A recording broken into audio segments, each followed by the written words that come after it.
A gente vive num mundo que é, no fundo, um grande paradoxo. Pensa bem, a confiança é a base de tudo, das nossas relações pessoais até a economia global. Mas, ao mesmo tempo, a mentira é uma parte fundamental de como a gente interage e, cada vez mais, de como a nossa tecnologia funciona. Nesta análise, vamos mergulhar fundo nessas camadas complexas que separam o que é verdade do que é falso. Essa pergunta parece simples, né? Mas a resposta? A resposta é muito mais complicada do que parece. Por instinto, a maioria das pessoas diria que sim, claro que é errado. Só que a realidade moral tem muitos, mas muitos tons de cinza. É exatamente essa tensão que vamos explorar, porque o primeiro passo para se proteger das mentiras mais perigosas é entender as nuances delas. E aqui a gente vê essa tensão de forma bem clara. De um lado, tem o que chamamos de mentira pró-social, aquela contada para proteger alguém. Uma pesquisa mostrou que mais da metade das pessoas acharia ético um gerente mentir para não estragar o casamento de um funcionário. Agora, olha o outro lado. A desinformação. Um deepfake de um político criado do nada só para manipular uma eleição. As duas são mentiras, não tem como negar, mas o propósito e impacto delas, bom, não poderiam ser mais diferentes. Para a gente conseguir entender de verdade a mentira, primeiro a gente precisa ter uma ideia bem sólida sobre o oposto dela, a verdade. Ou melhor, o conhecimento. E para isso, vamos ter que dar um pulinho no campo da filosofia. A epistemologia é basicamente o estudo do conhecimento. Ela faz aquelas perguntas gigantes. Como é que a gente sabe o que sabe? O que faz uma razão ser boa o suficiente para a gente acreditar em algo? É essa área que nos dá as ferramentas para a gente conseguir separar uma crença que tem fundamento de um simples chute de sorte. Por muito tempo, a definição padrão de conhecimento tinha tipo uma receita de bolo com 3 ingredientes. Primeiro, a crença. A pessoa precisa acreditar em alguma coisa. Segundo, a verdade. Essa coisa precisa ser de fato verdadeira. E terceiro, que é o pulo do gato, a justificativa. Tem que ter uma boa razão para essa crença. Isso é o famoso modelo da crença verdadeira justificada. Parece que não tem como dar errado, certo?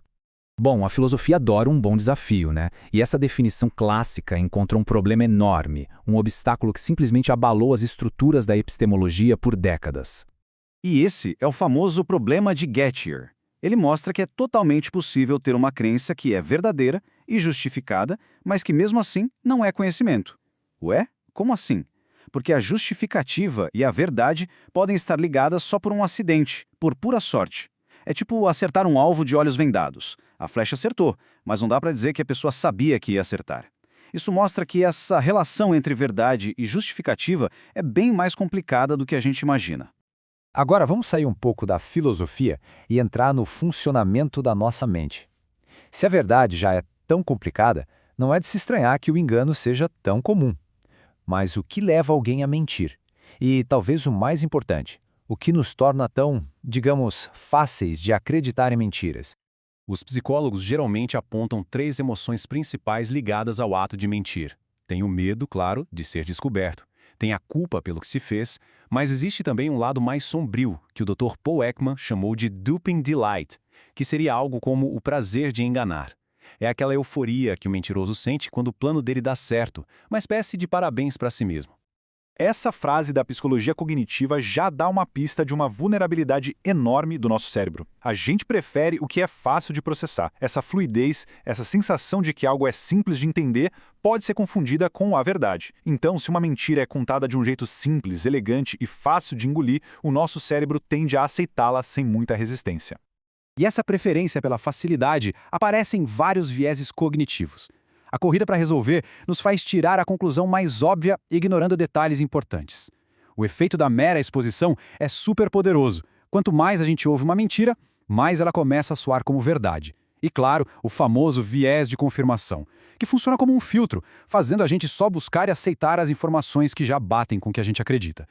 Certo? Agora vamos pegar todos esses conceitos que existem há séculos e trazer para o nosso dia a dia. A tecnologia não inventou a mentira, óbvio, mas ela com certeza amplificou e transformou a mentira numa arma de um jeito que a gente nunca viu antes. Nós estamos entrando na era da guerra perceptiva. A propaganda antiga tentava te convencer com uma boa história, uma narrativa. A nova propaganda ataca a própria ideia de realidade. Deepfakes e outras mídias sintéticas não tentam só convencer com palavras. Eles fabricam provas, fazem parecer que alguém disse ou fez algo que, na verdade, nunca aconteceu. E aqui está o maior desafio da nossa era, sem dúvida. A lógica da defesa da informação se inverteu completamente. Antigamente, criar uma mentira convincente dava trabalho, enquanto verificar os fatos era comparativamente mais simples. Hoje, com a inteligência artificial generativa, criar uma falsidade é algo banal. Mas provar que algo é falso, isso exige tempo, dinheiro e uma perícia técnica absurda. E aqui a gente vê a máquina funcionando. A desinformação hoje não é só jogada ao vento esperando que alguém acredite, não. Ela é direcionada com uma precisão cirúrgica, usando anúncios, redes sociais, e-mails. Tudo para atingir públicos específicos, explorando as emoções e os vieses de cada grupo para ter o máximo de impacto possível. As ferramentas variam, claro. Existem os deepfakes, que usam conteúdo real, mas fora de contexto, tipo um vídeo editado ou uma citação pela metade. Já os deepfakes são de outra categoria. São conteúdos 100% sintéticos, criados por inteligência artificial para serem super realistas. E por isso mesmo, muito mais difíceis de detectar. Mas olha, a batalha pela verdade não é só sobre tecnologia ou psicologia. Ela é também sobre sistemas e leis.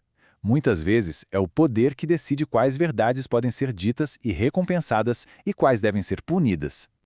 Aqui a gente vê um padrão duplo que chega a ser impressionante. Pensa num funcionário que expõe uma fraude na empresa. Ele é um whistleblower, um denunciante, protegido pela lei, pode até ganhar uma recompensa. Agora pensa num funcionário do governo que vaza informações para expor algo que ele considera um abuso. Essa pessoa é tratada como criminosa, processada pela lei de espionagem. É a mesma ação, percebe? Revelar uma verdade escondida, mas o tratamento é o oposto. E a ferramenta usada para punir é a lei de espionagem. É uma lei super antiga, criada para um mundo totalmente diferente e que não faz distinção entre alguém que vende segredos para um inimigo e alguém que vaza informações para a imprensa para gerar um debate público. O resultado é um sistema onde a verdade é protegida, mas só de vez em quando. Ok, diante de todo esse cenário, o que a gente faz? Como se defender? A resposta não está numa solução mágica, mas sim numa estratégia de resiliência, com várias frentes de atuação. É preciso pensar numa defesa com 3 camadas. Primeiro, nas políticas públicas, com leis que exijam mais transparência sobre conteúdos de IA. Segundo, na tecnologia, apoiando agências de checagem de fatos independentes que funcionam como um sistema imunológico da informação. E, talvez o mais importante, na educação cognitiva.